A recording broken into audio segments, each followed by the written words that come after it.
Bonjour à tous, ici Jean-Philippe Lebleu du Comité pour la République du Canada. On est aujourd'hui le 16 janvier 2015. Bonjour à tous ceux qui nous écoutent en Haïti, au Québec et dans le reste du Canada français. Donc aujourd'hui, évidemment, on va remettre l'accent sur la bataille actuelle pour détruire l'Empire britannique, que ce soit la faction financière qui tente vraiment de détruire maintenant les nations à coup de réformes économiques, à coup de quantitative easing, donc d'impression d'argent et en fait de destruction aussi de la capacité de production des nations. Et l'autre aspect de cet empire-là qui est en fait le financement du terrorisme international, impliquant donc non pas seulement les groupes comme on connaît peut-être plus qu'on connaît peut-être mieux aujourd'hui vu la situation que les groupes comme État islamique, Al-Qaïda et tous ceux qui s'y apparentent. Donc avant tout, un des faits importants des derniers jours concernant la situation économique est ce qui s'est passé en Grèce. En Grèce où on va avoir des élections bientôt. En fait, on a deux partis en Grèce, donc le parti en anglais Syriza, donc Greek Syriza, et le parti des Grecs indépendants.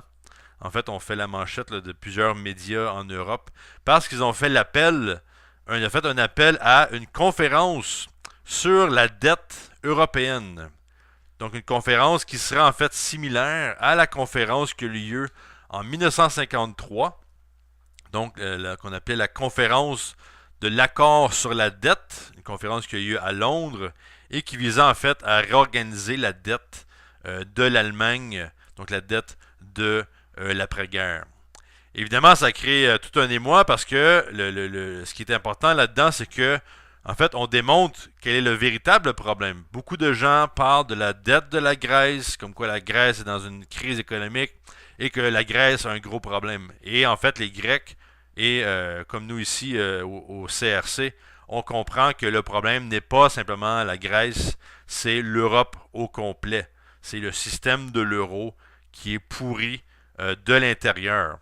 Donc il faut une complète réorganisation. La Grèce elle-même, si on la réorganise, c'est évidemment pas suffisant parce que les autres nations vont en fait chuter aussi rapidement que la Grèce dans le système actuel. Donc, juste peut-être quelques faits historiques concernant la conférence sur la dette de Londres. En fait, il y a eu certains points importants, en fait, 4 points importants de cette conférence-là. C'est-à-dire que le but de la négociation sur cette dette étrangère allemande était en fait de faciliter une reprise, une expansion rapide de l'économie allemande qui s'est vue justement, qui était vue plutôt comme étant cruciale pour la reprise en fait économique de l'Europe de l'Ouest dans son entièreté. Et que ça, c'est un des premiers points. Donc, le deuxième point était que toute dette étrangère, publique ou privée devait être réglée par un traité. Donc, pas d'exception, pas de too big to fail, pas de banques ou d'individus qui ont priorité. Tout le monde sur le même niveau et on s'occupe de tout selon un traité. Le troisième point très important, c'est qu'en fait, en moyenne, 50% du principal de la dette on s'est débarrassé de 50% de cette dette-là. Ensuite, on a évidemment réduit les taux d'intérêt pour que la dette soit payable et qu'en fait qu'on paye un montant rationnel. Donc, contrairement à aujourd'hui, il faut tout rembourser demain matin. On est prêt à détruire l'économie. Mais à ce moment-là, c'était le contraire. On dit la nation en premier, les Allemands, la population allemande en premier, comment on relance leur économie plutôt que de simplement penser aux créditeurs. Et le quatrième point était, contrairement au Fonds monétaire international actuel, aucune conditionnalité n'était rattachée à ce paiement de dette. Donc pas de politique visant à forcer l'Allemagne en fait à accroître ses coupures de budget, ce qui était en fait la politique durant le régime de Hitler et évidemment avant Hitler, qui était de tout couper pour en faire rembourser la dette de la Première Guerre mondiale. Donc cette conférence-là est un changement radicale de la politique des nations de l'Europe, évidemment incluant aussi les États-Unis et la Grande-Bretagne.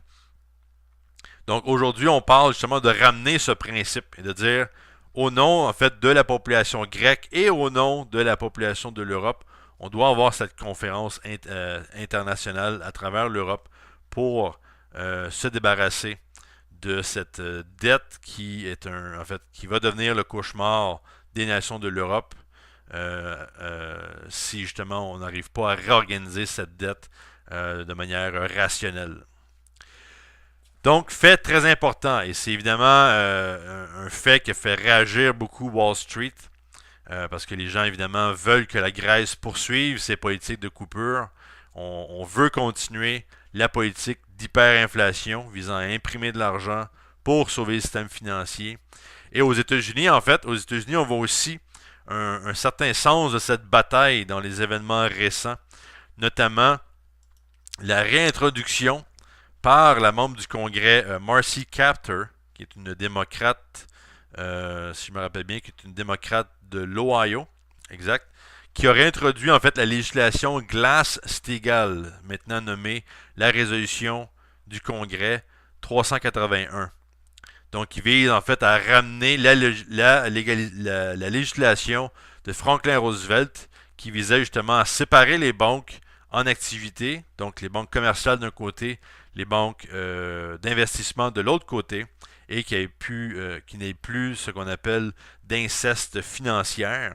Et aujourd'hui, c'est nécessaire. C'est nécessaire pas parce que on ne parle pas ici de simplement ramener une ancienne règle qui va nous permettre de faire des divisions techniques et que tout va bien aller par la suite. Non. Le but de la réintroduction de cette loi et la raison pour laquelle le CRC veut ramener cette loi au Canada et le mouvement de Lyndon LaRouche en général, en Australie, en France, en Italie, etc., aux États-Unis, veut ramener cette loi, c'est dans le but de détruire Wall Street et la City de Londres. Donc, les détruire, pas les réorganiser, pas les refinancer, etc.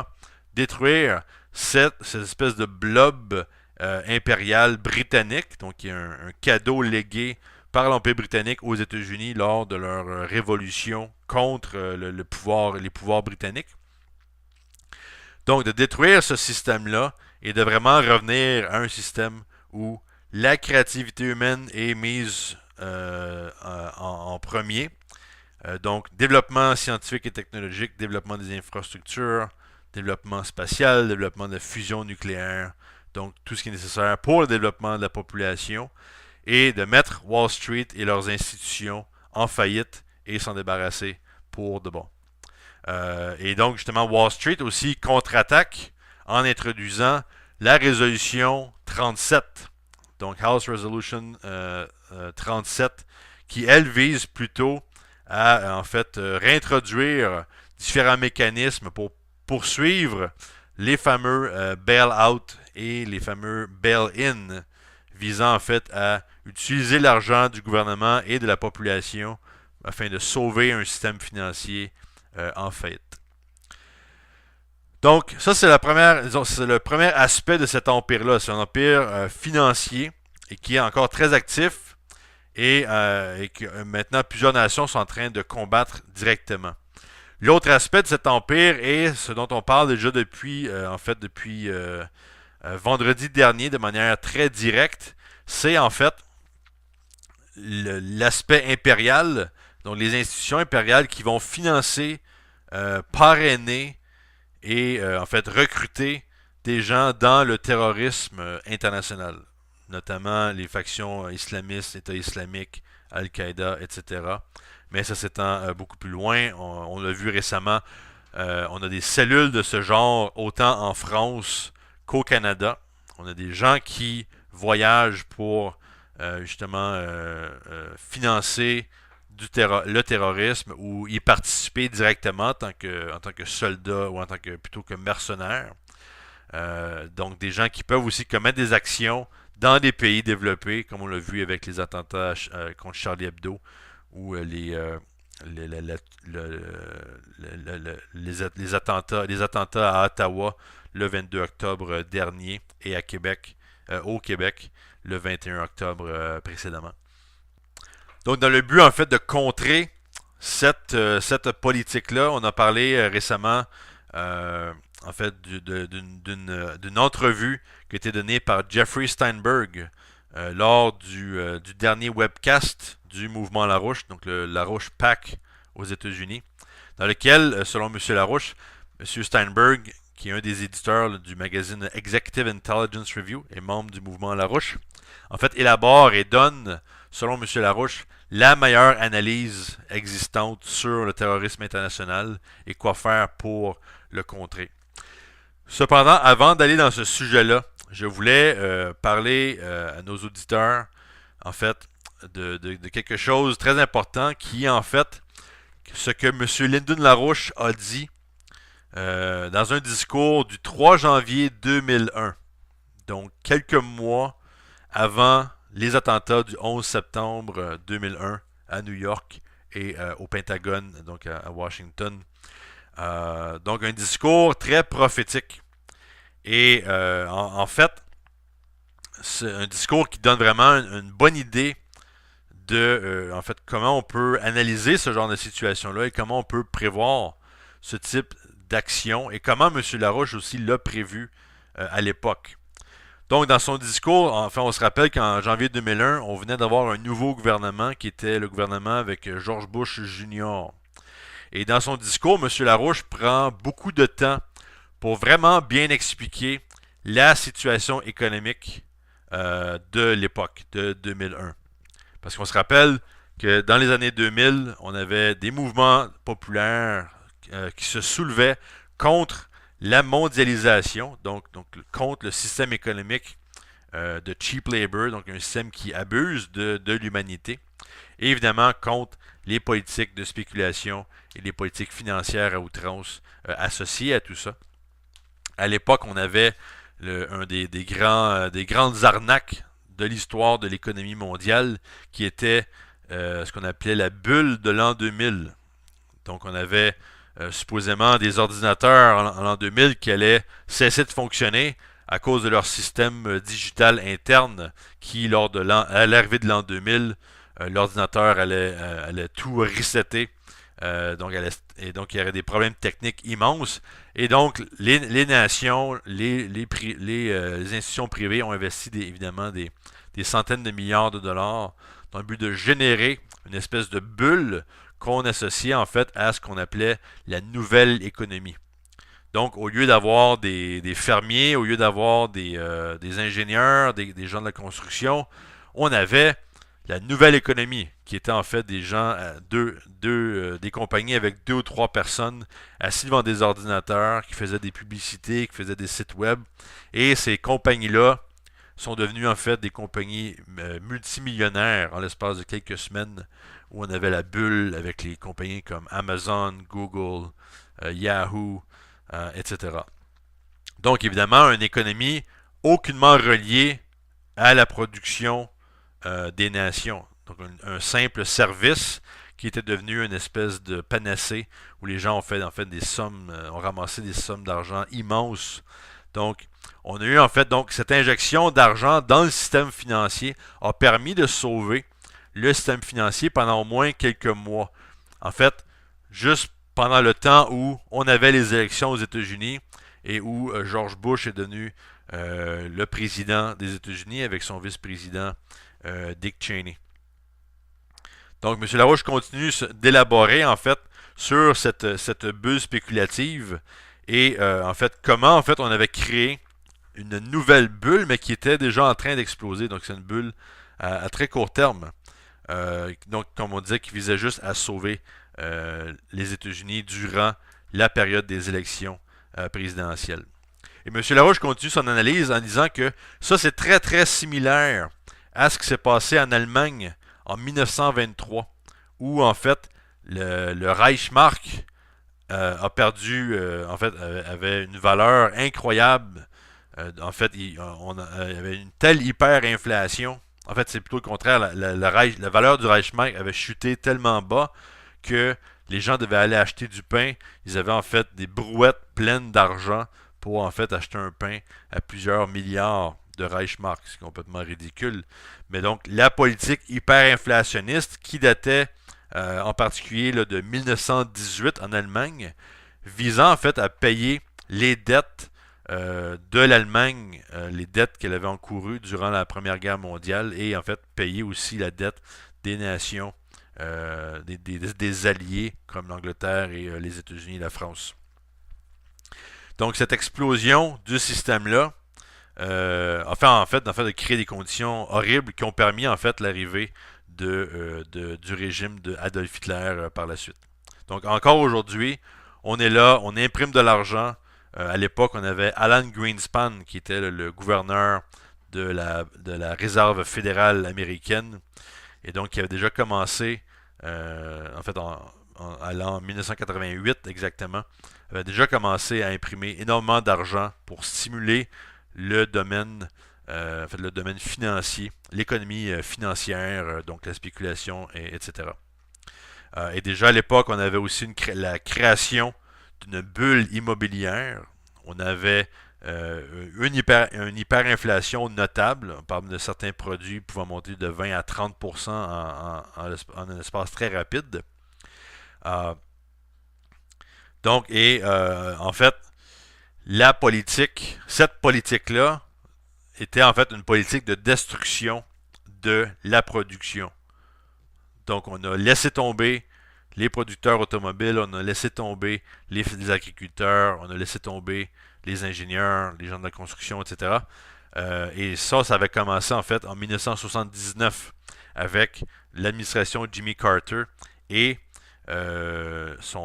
l'ancien dirigeant de la Réserve fédérale, Paul Volcker. Donc Paul Volcker qui lui avait inséré à un certain moment donné des taux d'intérêt allant jusqu'à 20%. Donc quand les gens empruntaient de l'argent, c'était évidemment impensable de rembourser. Donc il y a eu une très grande chute de l'économie physique, donc de l'économie de production, comparativement à l'époque de 1933 à 1965 aux États-Unis, où on a eu, grâce aux politiques de Franklin Roosevelt et des présidents qui ont suivi, sauf Harry Truman, mais le président Eisenhower et le président Kennedy.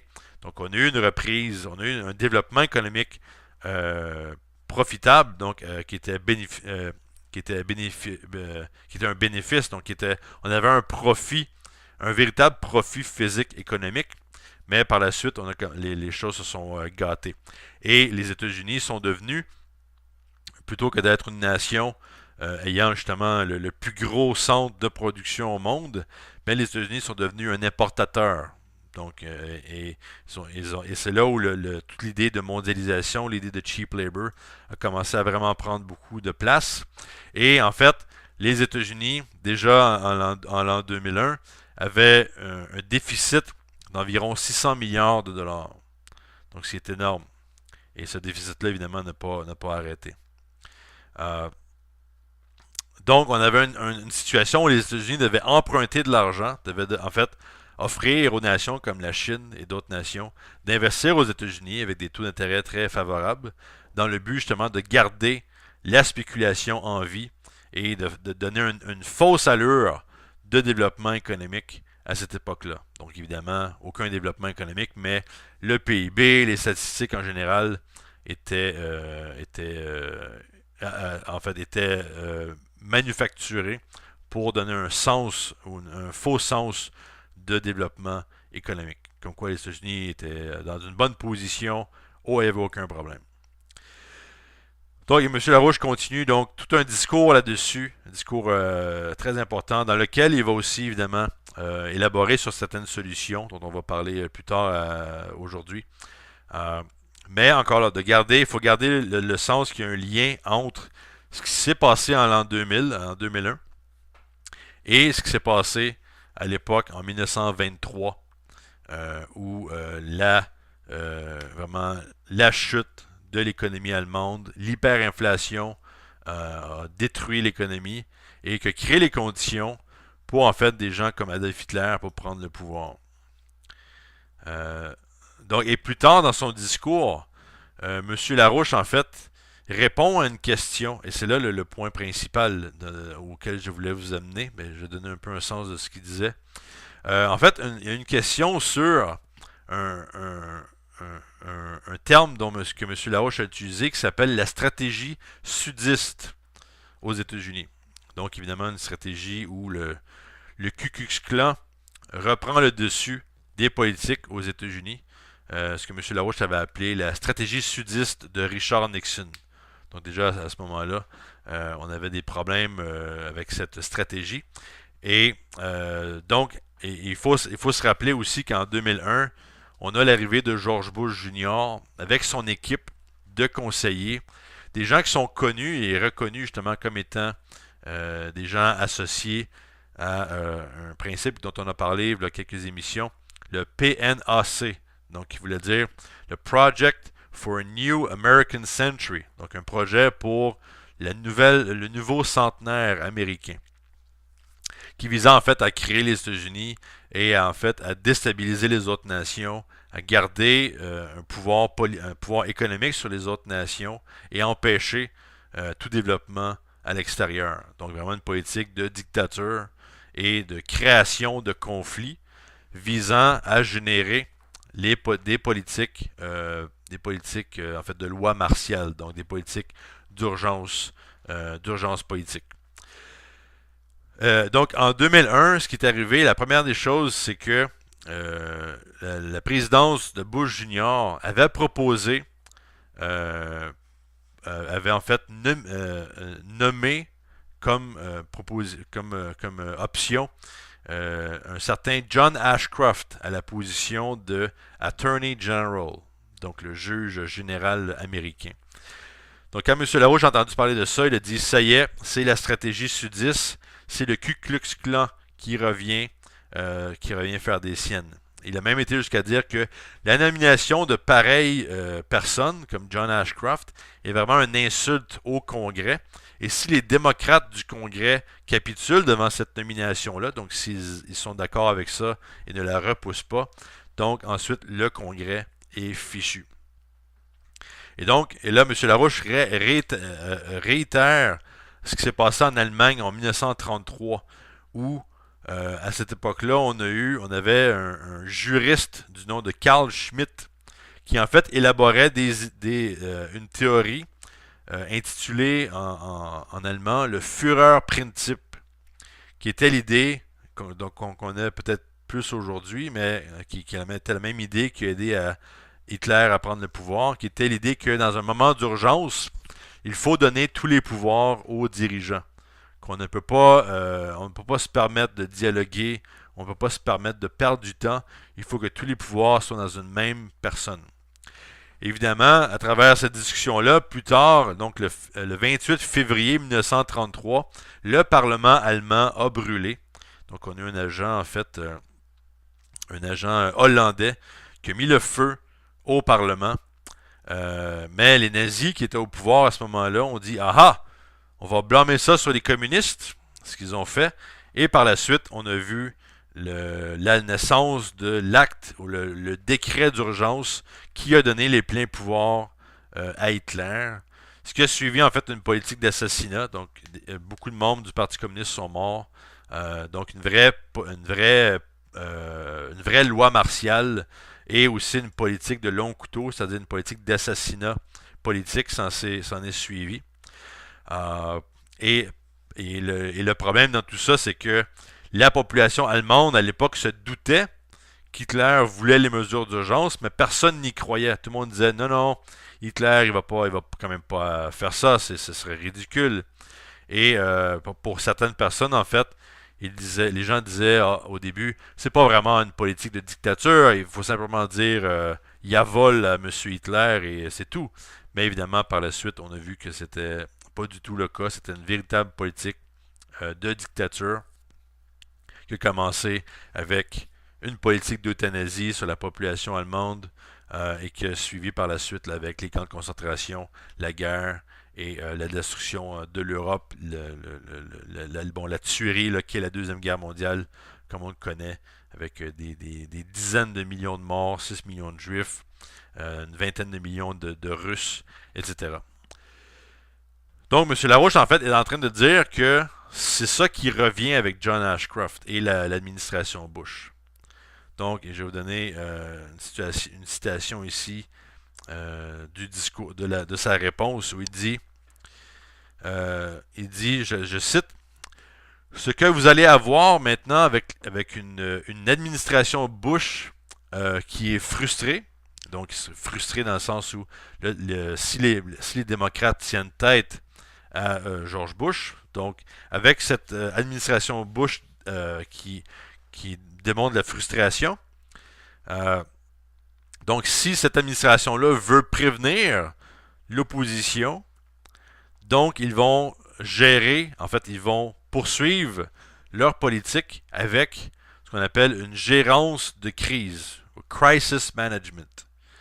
Donc, ce que ça veut dire, donc je poursuis la citation, il dit donc une gérance de crise dans laquelle des membres, en fait, d'un gouvernement secret, des membres de forces militaires spéciales, donc des équipes de police secrètes, etc., vont créer une série de provocations qui seront utilisées afin d'amener les pouvoirs dictatoriaux et en fait aussi la justification de cette dictature-là au nom de la gérance de crise. M. Larouche continue, il dit « Vous allez avoir de petites guerres qui vont se démarrer un peu partout à travers le monde et auxquelles l'administration Bush va répondre avec en fait une méthode de provocation basée sur la gérance de crise. Voilà ce que vous allez avoir. » Donc, et ça, c'est en janvier 2001.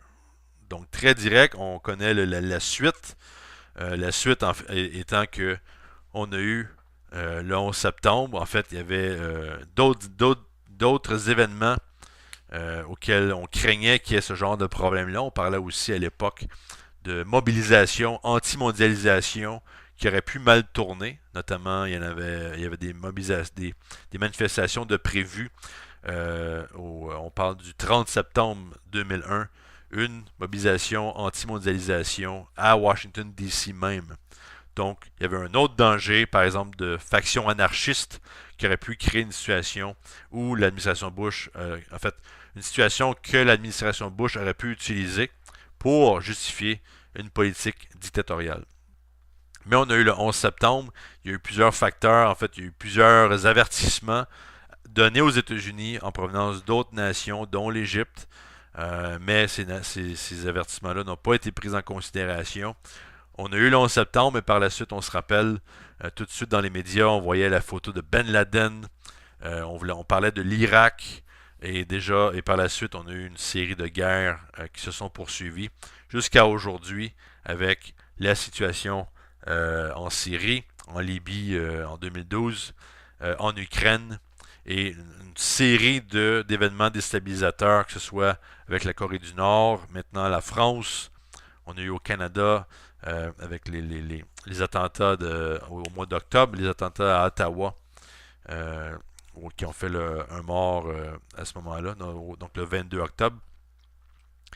Donc, M. Larouche voyait très bien où on s'en allait et en fait qu'il fallait mettre un terme à cette politique de dictature ou de tentative de dictature. Et heureusement, on a évité le pire, mais on est quand même dans une situation où les États-Unis maintenant sont devenus le muscle d'un système impérial qui est en train de détruire les nations du monde et vise une guerre nucléaire avec la Russie. Donc cette espèce d'entité impériale est en train de tomber et on peut la faire tomber, il faut la faire tomber. Et la meilleure manière de faire ça maintenant est en fait si on se base sur l'analyse donnée par Jeffrey Steinberg, une analyse faite vendredi dernier, donc le 9 janvier ou le vendredi dernier, durant un webcast organisé par Larouche, le comité d'action politique de Lyndon LaRouche aux États-Unis. Donc, M. Larouche avait qualifié cette analyse-là comme étant la meilleure analyse en circulation maintenant à travers le monde. Donc, je vais vous donner certains aspects de ça parce que En fait, ce qui s'était passé la journée d'avant, donc le 8 janvier, on a vu une conférence de presse à Washington organisée par l'ancien sénateur démocrate Robert Graham, dans lequel justement il parlait de sa proposition pour exposer en fait le document de 28 pages qui a été classifié, un rapport là, parlant du financement par l'Arabie Saoudite du 11 septembre, des attentats du 11 septembre 2001.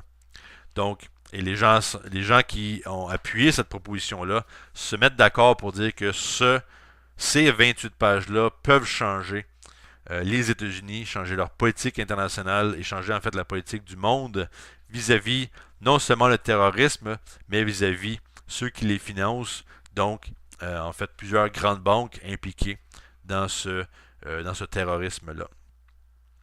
Donc, et aussi, on se rappelle, la conférence du sénateur Graham s'est produite en fait quelques heures après les premiers attentats, ou plutôt les attentats contre le magazine Charlie Hebdo en France.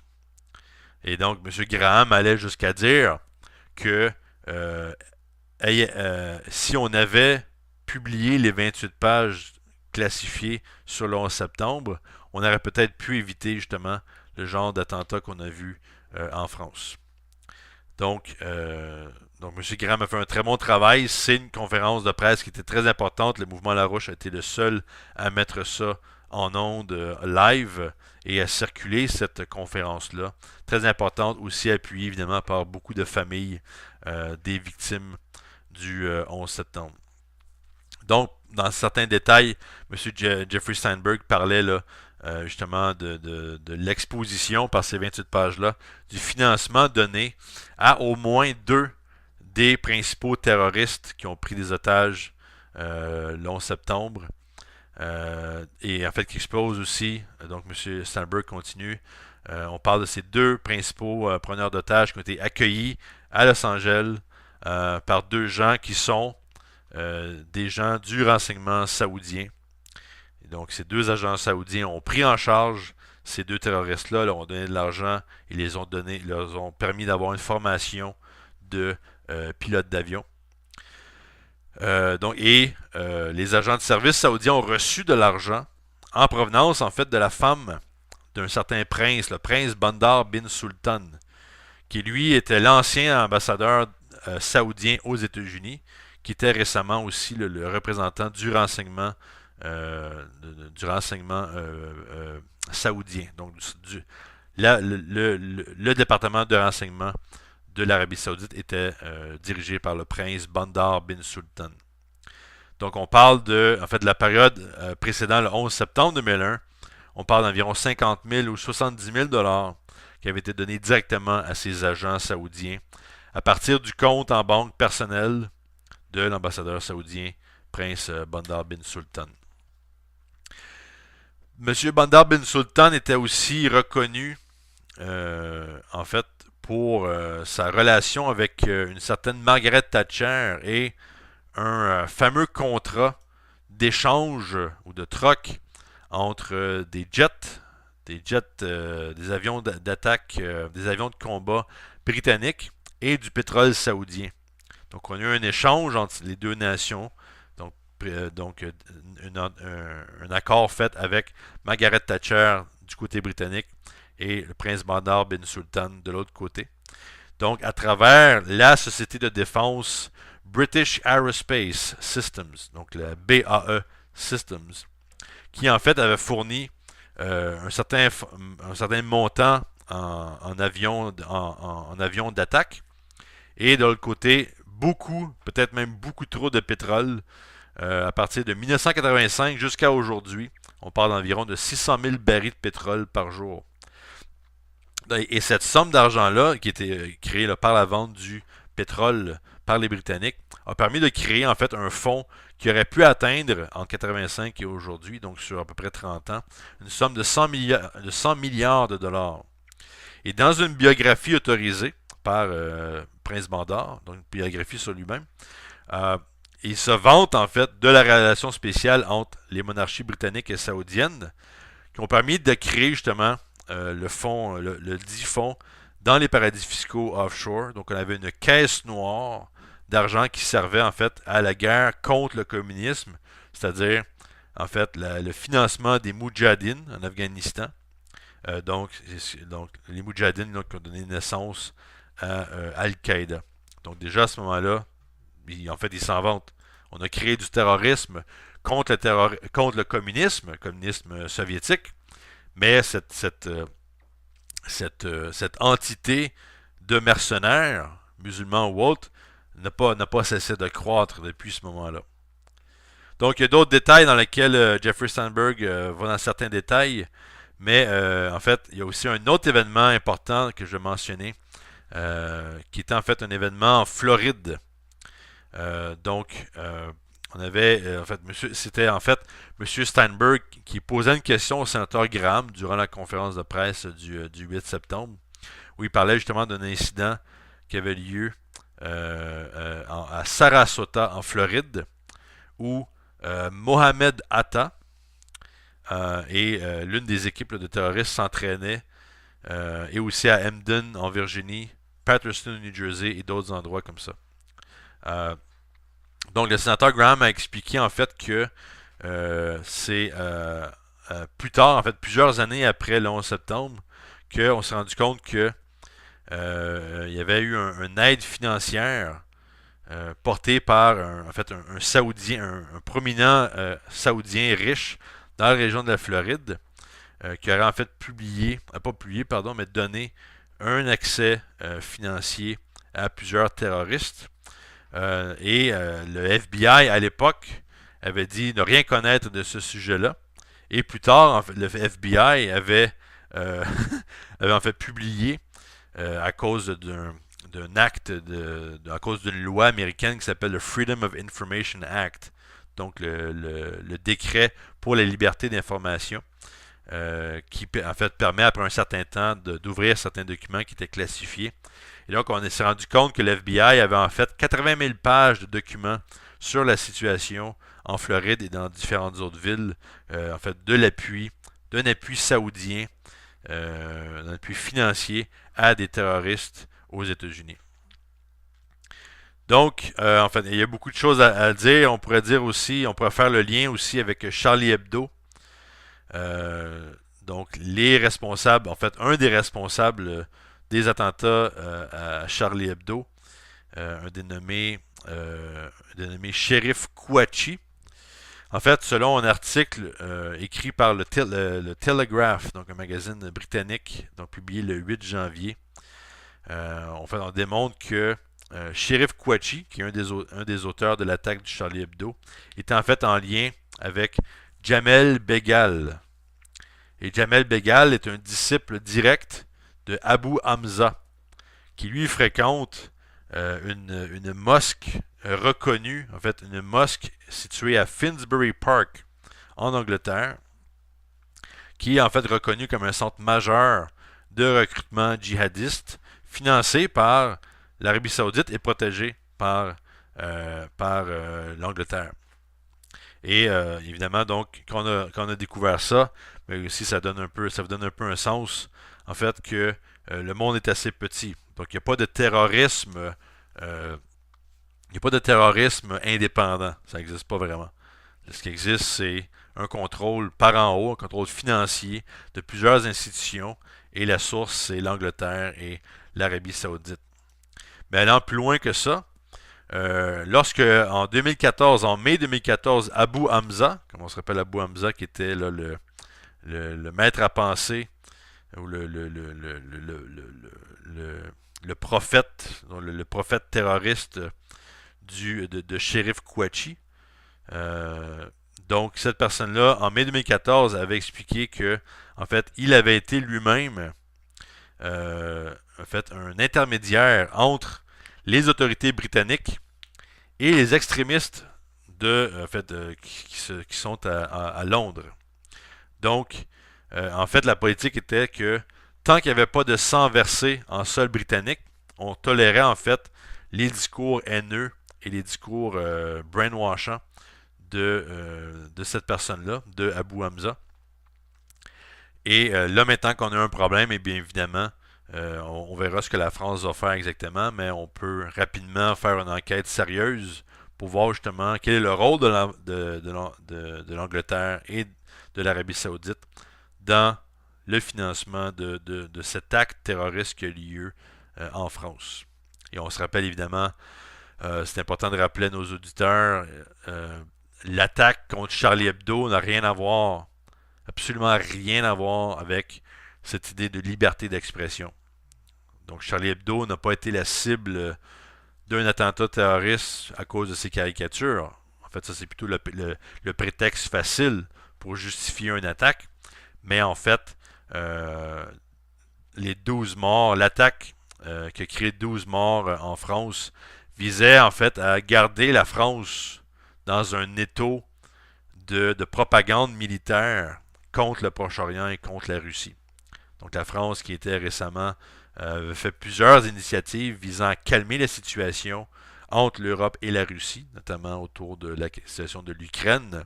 L'Ukraine qui est aussi un endroit qui reçoit beaucoup d'aide de différentes organisations terroristes de l'extérieur. On voit même des Ukrainiens qui se font entraîner à l'extérieur de l'Ukraine, au Proche-Orient, comme en Syrie notamment, et qui retournent en Ukraine pour faire du terrorisme, justement, terrorisme fasciste, de dénomination fasciste.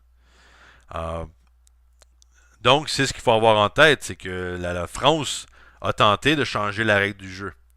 Et heureusement, la France a réagi de la bonne manière, c'est-à-dire qu'au lieu de réagir comme les Américains l'ont fait lors du 11 septembre 2001, puis on a en fait réagi pour créer un monde meilleur. On a eu une manifestation monstre qui était vraiment un sens que les gens ne veulent pas accepter le terrorisme et que les gens ne veulent pas non plus de guerre. Mais c'est pas suffisant, évidemment. Ce sont des manifestations, mais il faut une action directe. Et comme on l'a dit plusieurs fois, il faut encore là exposer le rapport de 28 pages concernant le 11 septembre, un rapport classifié autant par l'administration Bush que l'administration Obama. Donc de dévoiler en fait le véritable rôle de l'Angleterre, de l'Empire britannique et de la monarchie saoudienne concernant le 11 septembre et concernant le terrorisme international actuel. Donc très très nécessaire. Et je pense que c'est la première étape qu'il faut suivre, autant le Canada que l'Haïti. Il faut empêcher le terrorisme de s'étendre. Il faut aussi empêcher les nations de prendre des mauvaises décisions, comme ce qui aurait pu se passer en France. Donc on a été chanceux. Et tout type d'événement terroriste qu'on a vu en France, au Canada, aux États-Unis, peu importe, ce genre de choses-là peut se produire n'importe où, n'importe quand. Donc il faut exposer les 28 pages et il faut exposer l'Empire. Et en même temps, il faut détruire cet empire-là. Donc, on a parlé du Glass-Steagall au début, mais aussi il faut parler évidemment des nations du BRICS qui sont en train de changer la dynamique mondiale, de retourner vers une dynamique pour le développement mutuel des nations, basée sur le principe du traité de Westphalie en Europe de 1648, visant le bénéfice de l'autre, le bénéfice en fait des autres nations plutôt que le bénéfice de soi-même. Donc une politique vraiment de charité chrétienne, mais qui a un principe universel que tout le monde veut mettre en place et que surtout la Chine a vraiment mené la bataille et parle justement de cette coopération gagnante-gagnante. Donc, le CRC est maintenant en train de circuler une pétition très importante pour que l'Europe et les États-Unis joignent les nations du BRICS, très important afin d'éviter tout type de guerre impensable contre la Russie ou la Chine, et évidemment de relancer une véritable renaissance économique et humaine à travers le monde, en mettant l'accent justement, comme le disait si bien M. Larouche, sur la créativité humaine, qui est la véritable ressource dans le domaine économique. On ne parle pas de ressources naturelles, tout ça. Tant qu'il n'y a pas de créativité humaine, tant que l'esprit n'est pas capable de découvrir des nouveaux principes physiques, bien évidemment, aucune économie ne peut se développer. Donc, il faut penser évidemment sur le long terme. Il faut développer la fusion nucléaire. Il faut développer un vrai programme spatial digne de ce nom et vraiment faire une guerre contre la pauvreté, contre l'ignorance, afin de résoudre les problèmes du futur. Mais il faut commencer maintenant. Commençons avec cette campagne contre le système britannique impérial, contre Wall Street et contre le terrorisme international. Exposons les 28 pages classifiées aux États-Unis et relançons le développement économique avec les BRICS. Sur ce, je vous laisse. On se dit au revoir et à la semaine prochaine. Grèce, comme quoi la Grèce est dans une crise économique et que la Grèce a un gros problème. Et en fait, les Grecs, et comme nous ici au CRC, on comprend que le problème n'est pas simplement la Grèce, c'est l'Europe au complet. C'est le système de l'euro qui est pourri de l'intérieur. Donc il faut une complète réorganisation. La Grèce elle-même, si on la réorganise, c'est évidemment pas suffisant parce que les autres nations vont en fait chuter aussi rapidement que la Grèce dans le système actuel. Donc juste peut-être quelques faits historiques concernant la conférence sur la dette de Londres. En fait, il y a eu certains points importants, en fait 4 points importants de cette conférence-là. C'est-à-dire que le but de la négociation sur cette dette étrangère allemande était en fait de faciliter une reprise, une expansion rapide de l'économie allemande qui s'est vue justement, qui était vue plutôt comme étant cruciale pour la reprise. Bonjour à tous, ici Jean-Philippe Lebleu du Comité pour la République du Canada. On est aujourd'hui le 16 janvier 2015. Bonjour à tous ceux qui nous écoutent en Haïti, au Québec et dans le reste du Canada français. Donc aujourd'hui, évidemment, on va remettre l'accent sur la bataille actuelle pour détruire l'Empire britannique, que ce soit la faction financière qui tente vraiment de détruire maintenant les nations à coup de réformes économiques, à coup de quantitative easing, donc d'impression d'argent et en fait de destruction aussi de la capacité de production des nations. Et l'autre aspect de cet empire-là qui est en fait le financement du terrorisme international, impliquant donc non pas seulement les groupes comme on connaît peut-être qu'on connaît peut-être mieux aujourd'hui vu la situation que les groupes comme État islamique, Al-Qaïda et tous ceux qui s'y apparentent. Donc avant tout, un des en fait économiques de l'Europe de l'Ouest dans son entièreté. Et que ça c'est un des premiers points. Donc le deuxième point était que toute dette étrangère, publique ou privée devait être réglée par un traité. Donc pas d'exception, pas de too big to fail, pas de banques ou d'individus qui ont priorité, tout le monde sur le même niveau et on s'occupe de tout selon un traité. Le troisième point très important, c'est qu'en fait, en moyenne, 50% du principal de la dette on